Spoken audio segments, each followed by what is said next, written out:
supporters do not seem to care about his legal issues, though. That's according to polling. He's still the Republican frontrunner in the 2024 presidential race.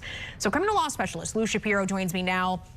Lou, Trump, I'm going to break this down by each trial because it gets kind of confusing for folks at home. It's a lot to keep track of. So Trump's facing 34 felony counts connected to an alleged hush money payment, to a porn star in New York. We've officially got a date in the books now with the trial starting next month. Whether folks support or oppose Trump in his legal troubles, everyone kind of wonders, would a loss in this trial damage his political future? Well, it depends who you ask, right? If you ask people who are his ardent supporters, they could care less about the trials. In fact, they look at it as just something that is another chapter in a story of a witch hunt against the man that they think should be president. It only charges their base up even more. A lot of interviews have been done at local rallies where Trump has been over the weekend, and those supporters are questioned, and that's exactly what they say.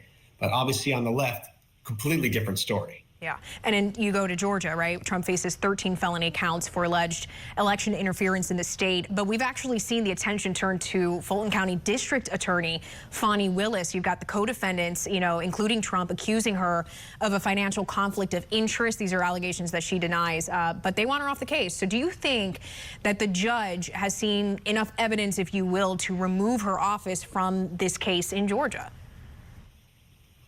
And that's the million-dollar question.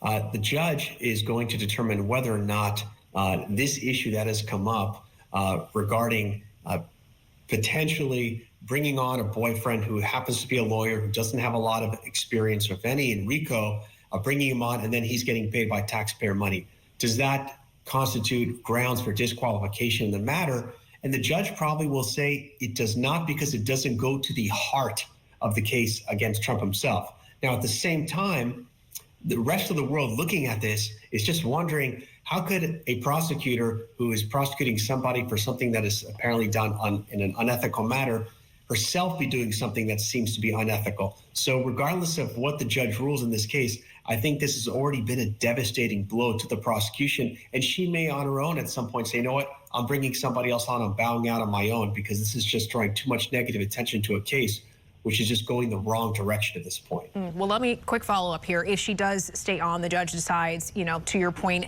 in the beginning, that this doesn't relate, there's not enough to kick her off and her office.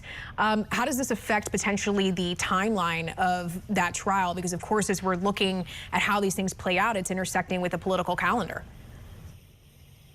Right. So look, this trial will continue going on the rate that it's supposed to go. But keep in mind that even if this trial or any of the trials actually come to fruition and there is some kind of verdict, we're going to say a negative one for purposes of conversation, because that's the only one that would have an effect on potentially the election, there is the appellate process.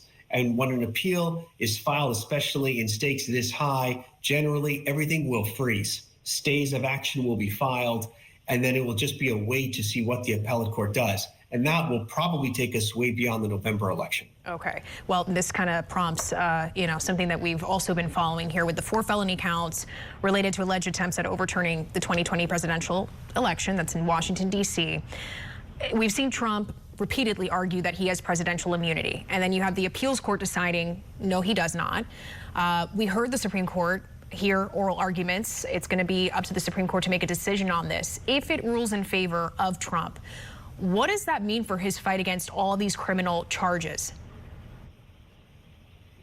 Well, remember, that's only going to probably help more the federal ones. Not sure how that, if any, will affect the state ones. Some might argue that the Supreme Court is the law of the land and it trumps state court law, and that might extend further to it. So that remains to be seen. It's a very good question. We have to see how that one plays out. At the same time, I'll tell you this.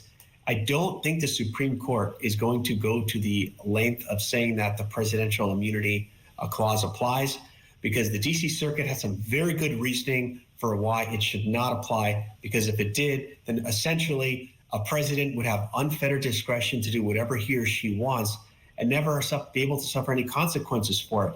And that does not seem to be the intention of the framers of the Constitution for the D.C. Circuit. The Supreme Court will probably go in line with that one, even though they ruled or will be ruling in Trump's favor on other potential challenges. All right. Criminal law specialist Lou Shapiro. Hey, thank you for your time and insight. Appreciate it. Always happy to be here with you. And still to